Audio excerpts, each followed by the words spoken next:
जय माँ गंगे। आज सुनेंगे माता गंगा की कथा। वैशाख शुक्ल पक्ष की सप्तमी तिथि को माता गंगा का पृथ्वी पर प्राकट्य हुआ था। जो भी मनुष्य सप्तमी के दिन इस कथा को सुनता है उसे गंगा स्नान का फल प्राप्त होता है। शास्त्रों और पुराणों में कहा गया है कि अगर कोई 100 योजन दूरी से भी गंगा गंगा गंगा 3 बार उच्चारण कर लेता है वह उसी क्षण पवित्र हो जाता है। गंगा सभी पापों को पल भर में भस्म कर देती है। तो सुनिए गंगा प्राकट्य की कथा। एक बार श्री नारद के पूछने पर महादेव जी ने कहा, नारद, अत्यंत सुंदर गंगा द्वार में जो जिस प्रकार गंगा जी को ले आए थे वह सब प्रसंग में क्रमांश सुनाता हूँ। पूर्व काल में हरिश्चंद्र नाम के एक राजा हो चुके हैं जो त्रिभुवन में सत्य के पालक विख्यात थे। उनके रोहित नामक एक पुत्र हुआ जो भगवान विष्णु की भक्ति में तत्पर था। रोहित का पुत्र वृक्क था जो बड़ा ही धर्मात्मा और सदाचारी था। उसके सुबाहु नामक पुत्र हुआ। सुबाहु से गर नामक पुत्र की उत्पत्ति हुई। एक समय गर को काल योग से दुखी होना पड़ा। अनेक राजाओं ने चढ़ाई करके उनके देश को अपने अधीन कर लिया। गर कुटुंब को साथ ले भृगुनंदन औरव के आश्रम पर चले गए। औरव ने कृपा पूर्वक वहां उनकी रक्षा की। वहीं उनके सगर नामक पुत्र का जन्म हुआ। महात्मा भार्गव से रक्षित होकर वह उसी आश्रम पर बढ़ने लगा। मुनि ने उसके यज्ञोपवीत आदि सब क्षत्रियोचित संस्कार कराए। अस्त्र शस्त्रों तथा वेद विद्या का भी उसको अभ्यास कराया। तदनंतर महातपस्वी राजा सगर ने औरव मुनि से आग्नेयास्त्र प्राप्त किया और समूची पृथ्वी पर भ्रमण पारदवंशियों का वध कर डाला। इस प्रकार सबको जीतकर उन्होंने धर्म संचय करना आरंभ किया। राजा ने अश्वमेघ यज्ञ का अनुष्ठान करने के लिए अश्व छोड़ा। वह अश्व पूर्व दक्षिण समुद्र के तट पर हर लिया गया और पृथ्वी के भीतर पहुंचा दिया गया। तब राजा ने अपने पुत्रों को लगाकर सब ओर से उस स्थान को खुदवाया।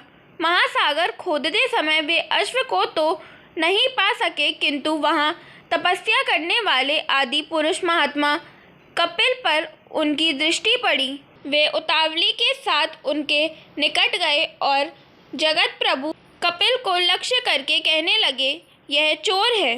कोलाहल सुनकर भगवान कपिल समाधि से जाग उठे।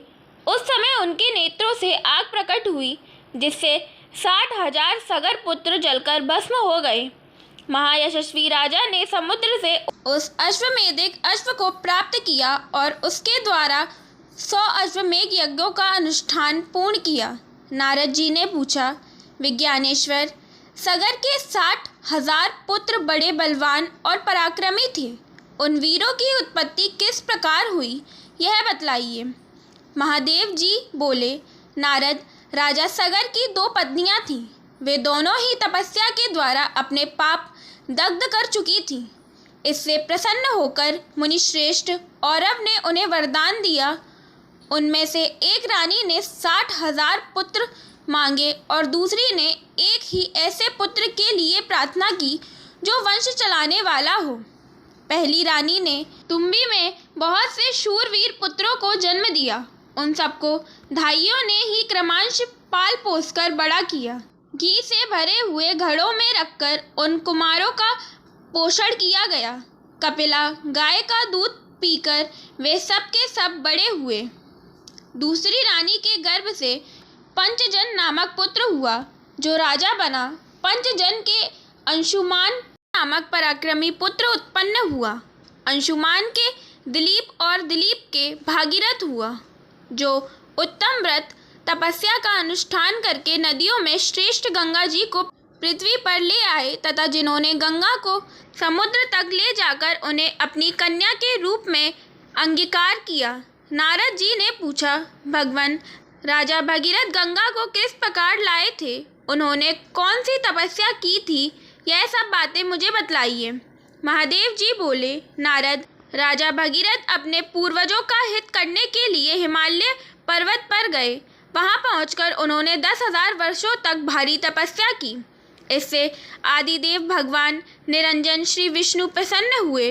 उन्हीं के आदेश से गंगा जी आकाश से चली और जहां विश्वेश्वर श्री शिव नित्य विराजमान रहते हैं, उस कैलाश पर्वत पर उपस्थित हुई। मैंने गंगा जी को आया देख उन्हें अपने जटाजूट में धारण कर लिया और 10,000 वर्षों तक उसी रूप में स्थित रहा।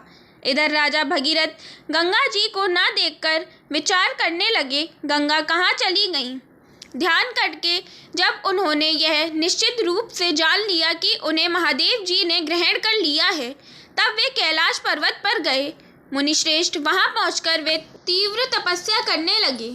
उनके आराधना करने पर मैंने अपने मस्तक से एक बाल उखाड़ा और उसी के साथ त्रिपद गंगा जी को उन्हें अर्पण कर दिया। गंगा को लेकर वे पाताल में जहां उनके पूर्वज भस्म हुए थे गए। उस समय भगवान श्री विष्णु के चरणों से प्रकट हुई गंगा जब हरिद्वार में आई, तब वह देवताओं के लिए भी दुर्लभ श्रेष्ठ तीर्थ बन गया। जो मनुष्य उस तीर्थ में स्नान तथा विशेष रूप से श्री हरि का दर्शन करके उनकी परिक्रमा करते हैं, वे दुख के भागी नहीं होते। ब्रह्म हत्या आदि पापों की अनेक राशियां ही क्यों ना हो, वे सब सर्वदा श्री हरि के दर्शन मात्र से नष्ट हो जाती हैं। सभी मनुष्य वहां श्री हरि का दर्शन करने मात्र से वैकुंठ लोक को प्राप्त होते हैं। परम सुंदर हरिद्वार तीर्थ मेरी दृष्टि में सबसे अधिक महत्वशाली है। वह समस्त तीर्थों में श्रेष्ठ और धर्म अर्थ काम मोक्ष रूप चारों पुरुषार्थ प्रदान करने वाला है। जो इस कथा को सुनता है वह गंगा स्नान का फल प्राप्त कर लेता है। जय श्री हरि। बोलिए गंगा माता की जय।